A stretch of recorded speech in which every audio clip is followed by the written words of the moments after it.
Welcome, Anthony, a well-respected local farmer, historian, long-time community member, active volunteer in the CFA, president of the Historical Society and Indoor Bowls member. Thank you for talking to us today. We would love to hear about your memories of what it was like growing up in Beech Forest. I was born on the 25th of January 1942.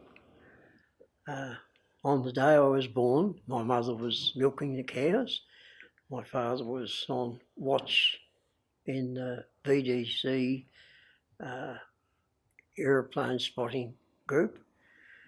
My mother just finished milking a cow. She stood up and she said, "Oh," she yelled out to one of the kids, "Run and get your father quick."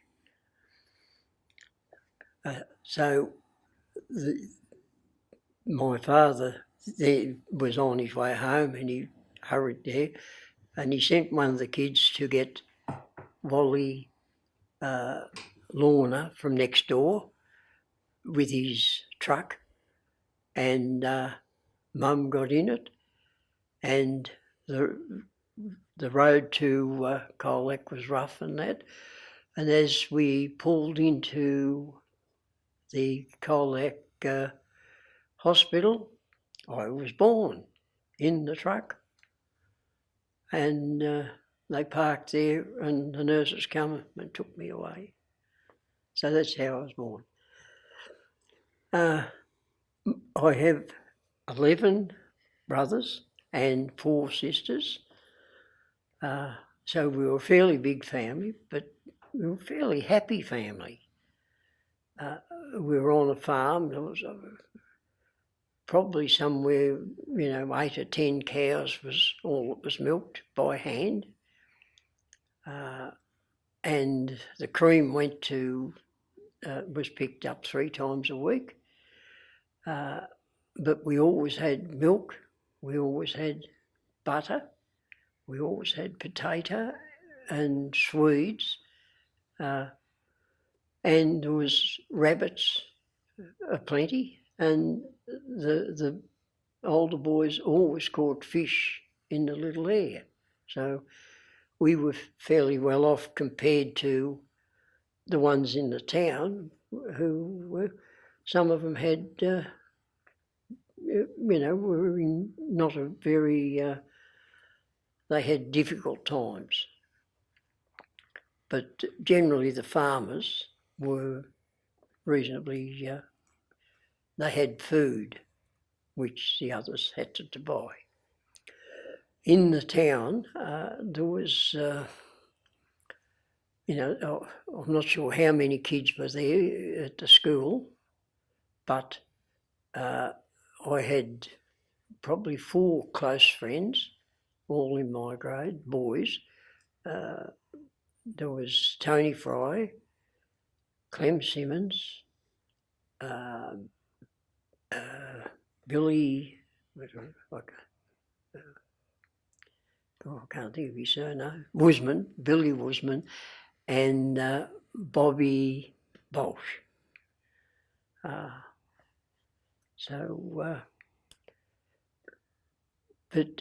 school was, was a reasonably happy place, but I noticed that one of the things the teacher had was a chair in the corner and a dunce's cap. So that was the form of punishment, the dunce's cap. And I think I had to, I wasn't a quick reader or that, I was fairly slow, but there was not very many that were good readers. And we used to walk to school. Everybody, there was a few that rode horses.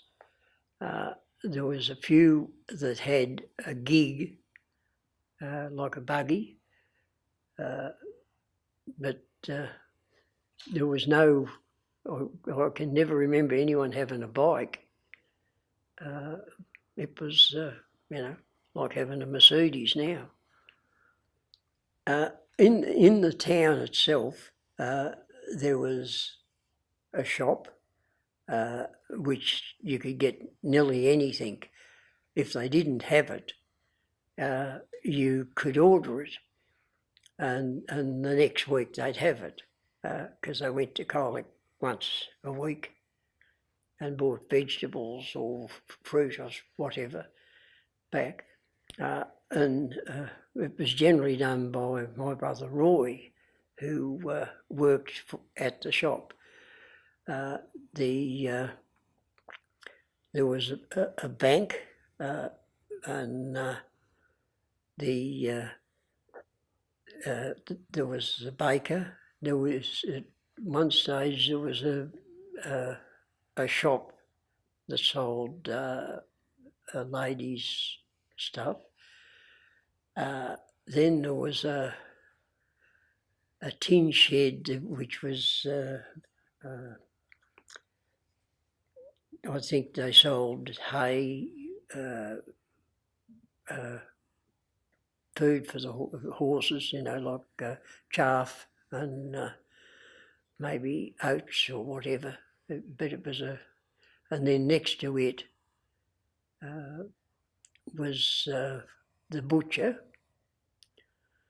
and then over on Southhorn Street there was a hairdresser. We get your hair done, and there was also a bloke to cut hair just straight opposite the hall, and there was the pub, and the pub was quite a big building. It was built as a square with a centre where there was all these tree ferns and people could sit there on a hot day. It was quite cool. I only went in there a couple of times because Clem Simmons's people ran it. The people that worked, there was the Shire Secretary, which was at the hall, and he had a girl that come in 2 afternoons a week to help him with bookwork. The councillors used to make all the decisions. There was a staff, I don't know how many worked on, about 6 I think worked on the Shire, but they worked. They were, it was fairly hard work. There was the Forest Commission. Now, when in the early 60s, I worked on the Forest Commission, and there was 33 worked there. So, and the Lands Department, it employed, probably 8 or 9, and they'd do a bit of work with ragwort, and they would also go around and make the farmers do their ragwort or threaten them with prosecution. There was a lot of blokes, or maybe 3 or 4, that had a cow that lived in the long paddock, and they'd milk it every morning, hand milking. But there was a number of people on the Forest Commission. They camped down at the Aire Valley, and they would have to be down there Sunday night, and they would work 6 days, but on the Saturday they finished at 12 o'clock. They knocked off midday, and that was so they could get home and cut the week's wood for their families. But most of them went to the pub. The railway had a number of people that worked there. There was 4 houses with 4 families, and there was 3 single man's huts, and then I think there was another one for a double man's hut.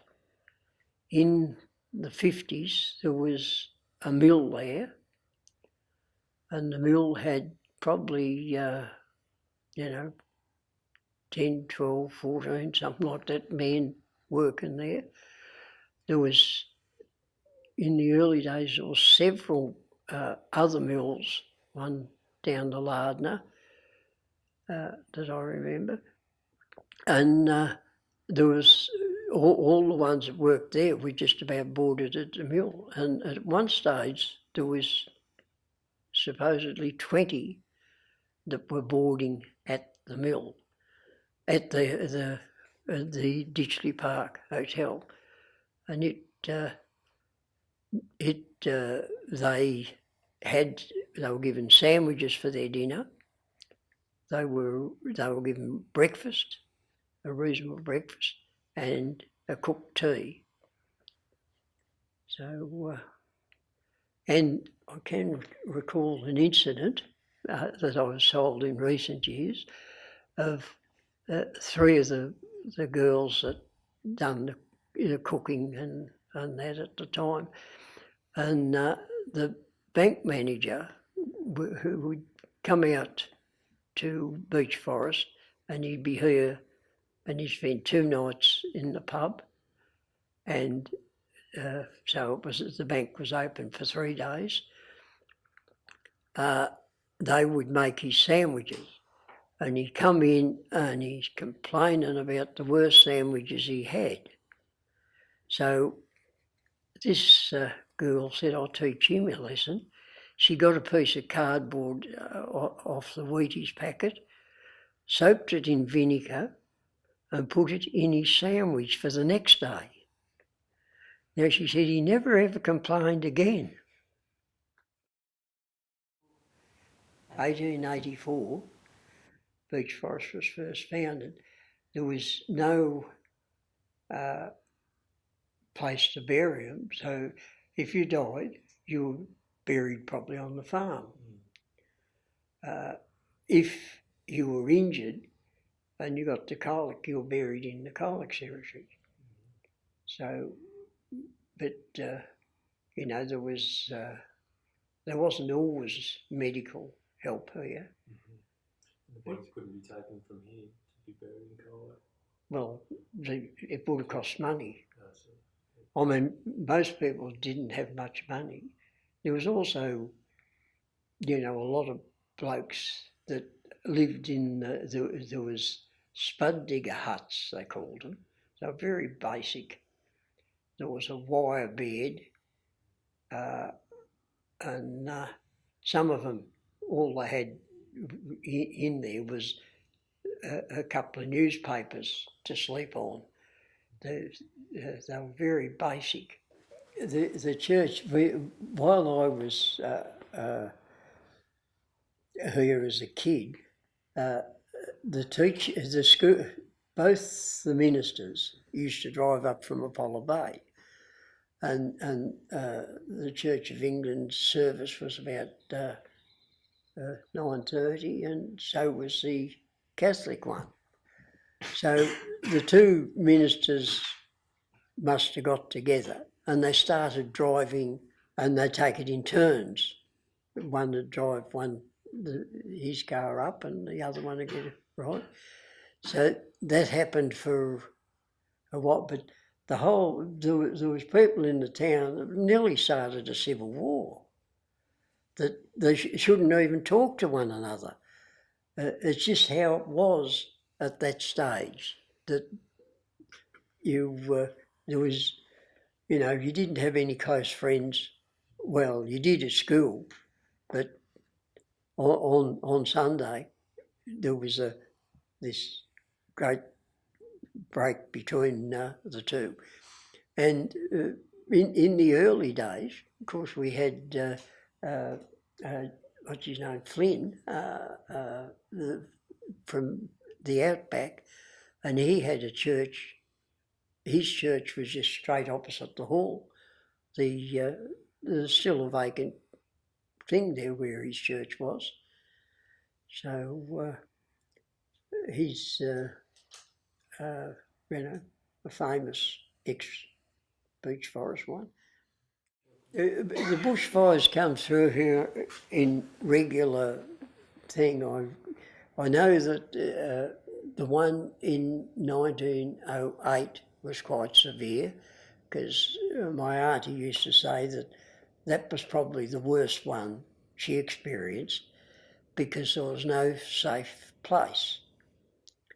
The 1919 fire, it come up and then it swept around the Otways and it come towards Beech Forest from the south. Now my grandmother was home, her husband had got up early and took the two oldest kids with him to Beech Forest.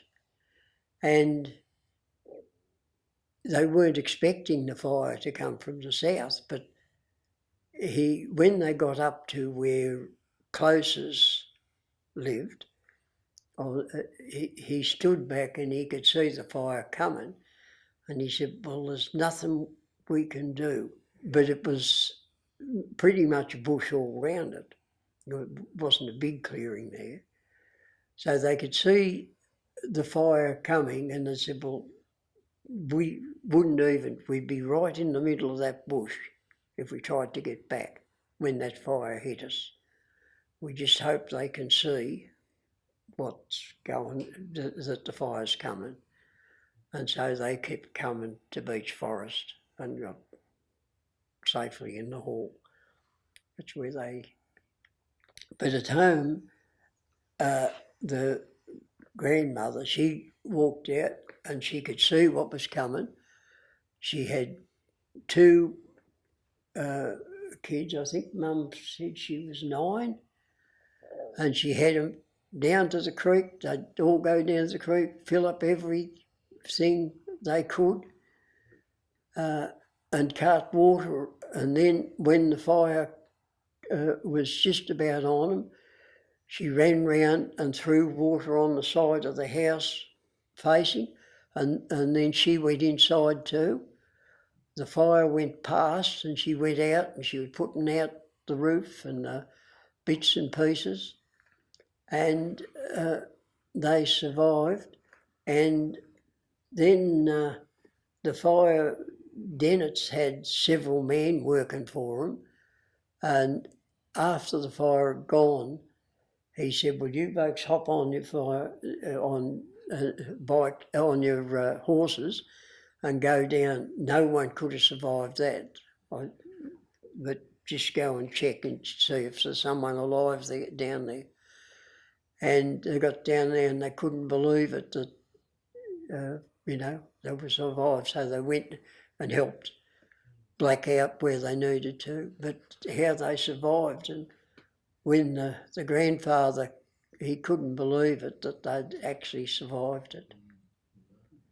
The next big fire was 39, and I know from Jim O'Dowd, he was at Wailancta, and they looked out and they could see the fire coming up the ridge, and they thought, well, we're going to get hit here.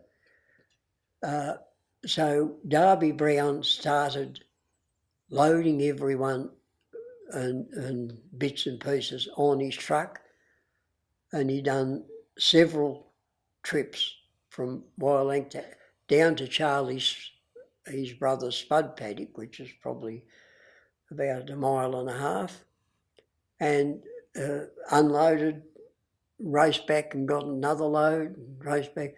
So they all survived in that spud paddock, but all the houses at Wailancta, bar Brown's, there was 2 things that survived, Brown's house and the school, I think were the only 2 things that survived. And the kids were hoping the school would get burnt, but it didn't. But after the fire, there was, I think it was 49 in the school the day before the fire. When the school reopened after it, there was 9 kids. the rest left because they had nowhere. Most of them moved to Melbourne, some of them to Beech Forest. And the interesting thing was that there was a monument in the hall at Warralangta to all those that served in the First World War. And the hall got burnt. Now, it was always assumed that the monument, the list of names was burnt too. Now, when Charlie Brown died, and they were cleaning out his garage, and there was a couple of sheets of 3-ply or something there, and behind that they found the monument to those 4 soldiers, and that is now in the Beech Forest Hall. We were able to get it and put it in the Beech Forest Hall, so that's intent. Well, the first hall was built by the Temperance Society, and when they replaced it, there was a lot of people who were still of that ink that there shouldn't be any alcohol. Now, it was the rule was that you couldn't drink within 200 yards of the fire, of the hall, at a dance or anything. So the policeman had it measured and marks in every direction where this was, and he would go parole every half hour or so, and the young blokes used to hate that because you'd get fined. But I don't know if the policeman was at the time he was Norm Sumter, and I think he was a very good policeman. I think he was well respected, but no one likes that sort of rule. None of the drinkers did anyway. It didn't worry me, and it didn't worry any kids in my age. Anthony goes on to discuss the Otway District Historical Society in Beech Forest, of which he is the president, farming and more. We've been very, very fortunate that we've had these people, many of my old residents that have given us certain things, so that we've got quite an interesting collection. I think probably, I'm not sure what would be the best. I'm in the mill room, which gives you a fair idea of the history of the town. The quilt is Federation quilt. The unfortunate thing about it is a lot of things are just initials, so you can't actually track them down, but there's a few that have got names on, and it seems that each area someone done a square, and they were put together by Sam Perkins's wife, who lived on the old coach road between Beech Forest and Apollo Bay. People were only doing subsistence farming. Really, they were growing food that they could eat themselves. They couldn't sell very much. They couldn't get stuff, into town. The dirt, all the roads were dirt. There was either pony tracks, which were barely wide enough for 2 horses to pass. Some of them you had to find a spot to pass a second horse. And then there was buggy tracks. I know after the war, the Shire gave my father the job. The first job after the winter was to open the pony tracks, and then open the buggy tracks. But as soon as it got wet, it got impossible to pass. And I know Coco Pierce went to Gellibrand to they were out of food, and he had the horse he rode and another one he led, and he went to get 2 bags of flour. So he went to the Jelly pub for a start, and then he went and got his 2 bags of flour and tied to the horse.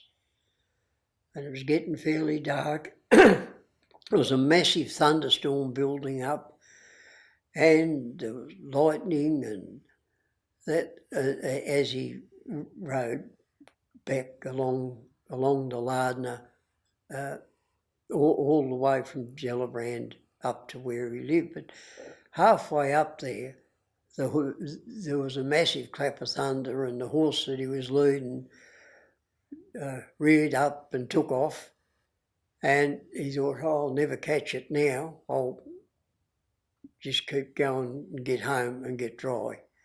So he got home and got dry.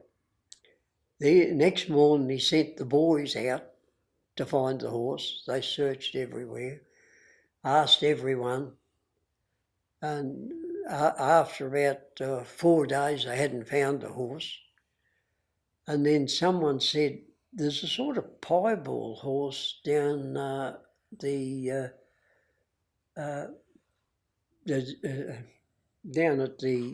the Gellibrand. There's a spot now where the roundabout where the park is down there now, and so he sent the older son. He said, go and just have a look at that horse. They got down there and it wasn't a piebald, it was a horse with all this flour over it. The bags had burst, and so that was the horse. They'd done the 2 bags of flour, but they got the horse back. And that's Arthur Pierce told me that story. There's a massive change in climate. I mean, things stopped growing probably May, might have even been late April, and there was nothing till September. So they had a very short dairy season. They had to get the spuds in time to get them out. There was, it was a fairly hard place to live. I mean, there was very few kids had a coat, so everyone would get to school wet and cold. And, the teacher always had a fire going, and each kid, or 2 at a time, would go up and they'd stand there. And I don't know, it seemed that it went in all that time, and I think it was probably 5 minutes, but it felt like a minute, and you would swap with another kid. And by the end of the day, you were dry, and then you were just as wet when you got home. But not always. But it was, the climate was much worse. It's just a different place to live now. The snow, you probably get 2 or 3 good goes of snow a year when I was little. I think there was one in the early 50s, and I think that's when it was, but I'm guessing a bit, where the snow was on the ground all through the week, and there was still some there the next week.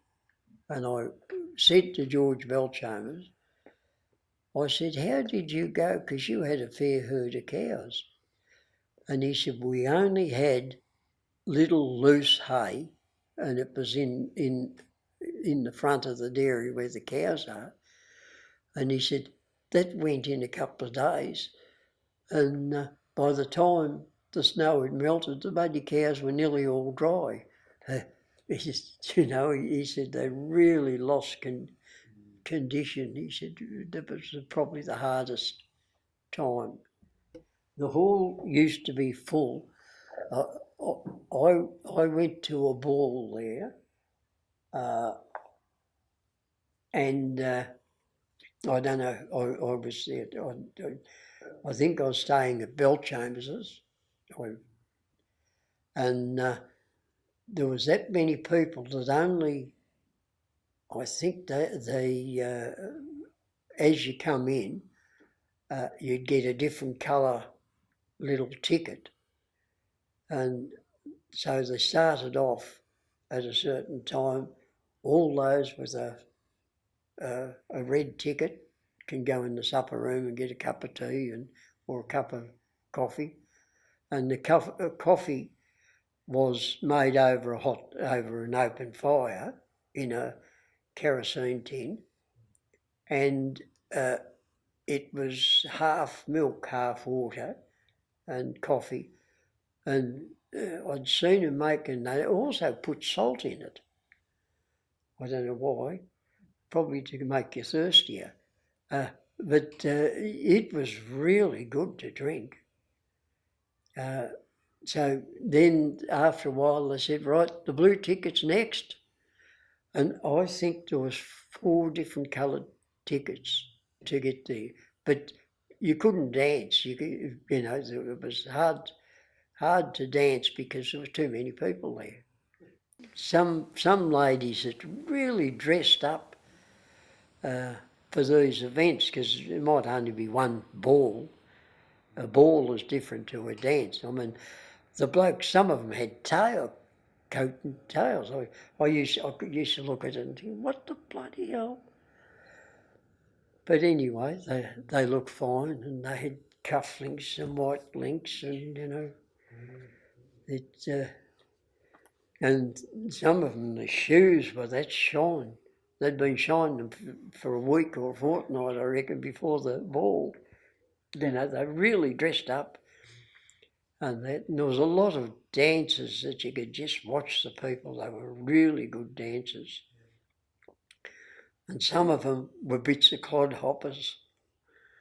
And I noticed I had a dance with a girl one night, stood on the toe, and each time she said sorry, and so, and I didn't know what to say. So, and then I done it again and again. She said, no, and then after I thought about it, she was sorry I stood on her toe. Yeah, I wasn't meant to be a dancer. A couple of times I went, there was a bloke called Talkie Bell. Now, when there was a talkie movie, someone played a piano. No, when there was a not talkie movie, when there wasn't a bloke, I think he was Charlie Chaplin. So there'd be a piano playing.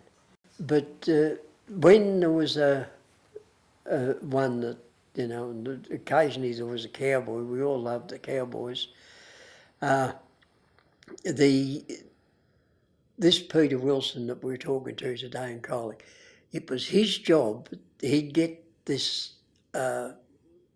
posters, and Peter would make up clay and go around, and he'd put one at the shop, one at the butcher shop, one at the pub, one at the store, one at the post office, that this was going to be on Friday night, fortnight's time.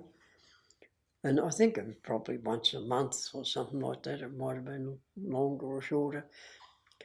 And he'd have to get the ladder and take it and have it over there for him to get up and set it up. And so there was some movies there. And then walking home after it, Bobby Brown, who lived down, the Brown, he was walking home one night and he was having that much trouble finding the road that he got to our place and he went in and knocked on the door and Dad yelled out to him, "Who is it?" And he said, "It's me, Bobby, and I can't find the road to get home. It's just that dark and I've struggled to get here." And he said, "Well, just come inside, hop in the end of one of the beds of the kids and we'll sort it out in the morning."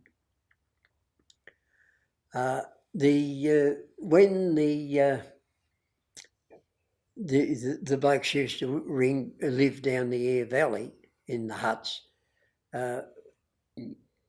Joey Brown, he started going out with Betty Scott, he was keen on her, and she lived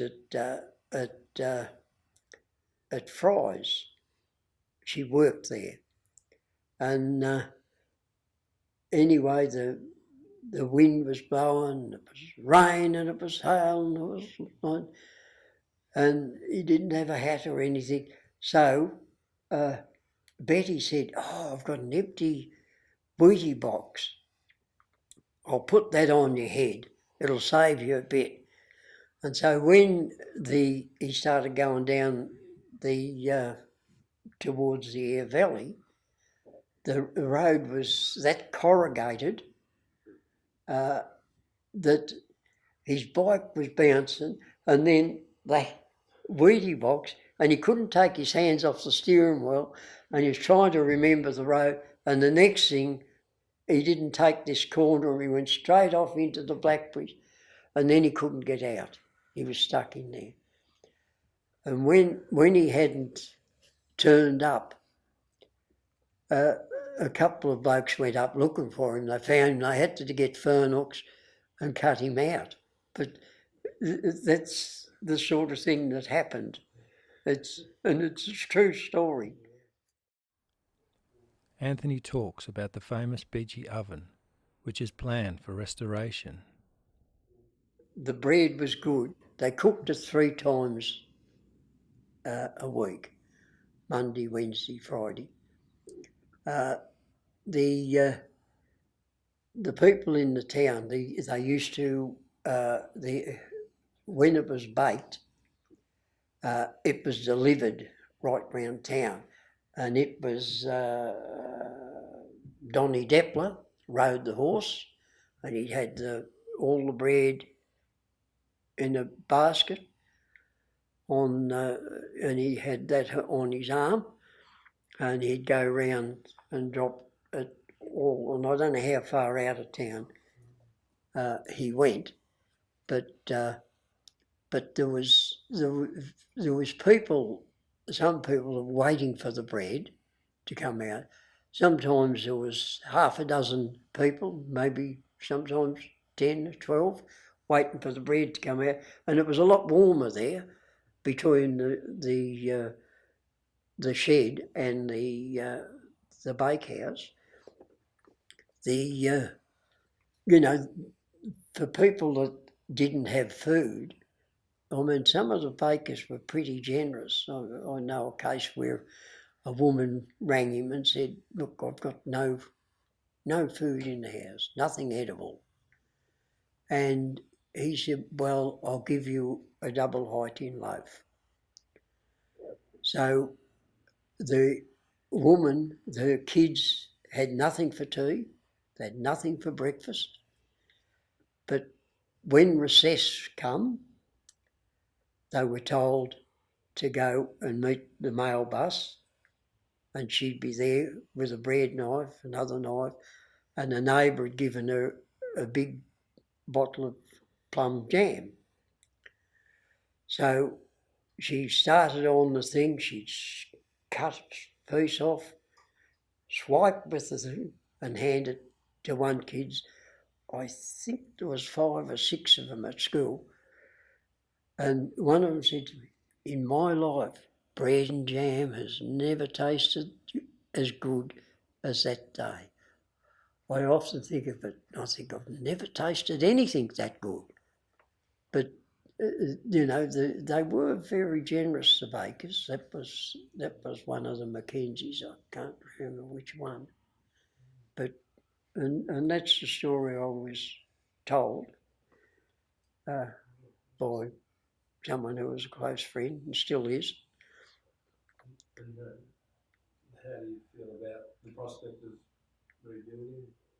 Well, I think it'll be good. It won't be the same as that was because the cream bus used to pick up bread, the mail bus used to pick up bread.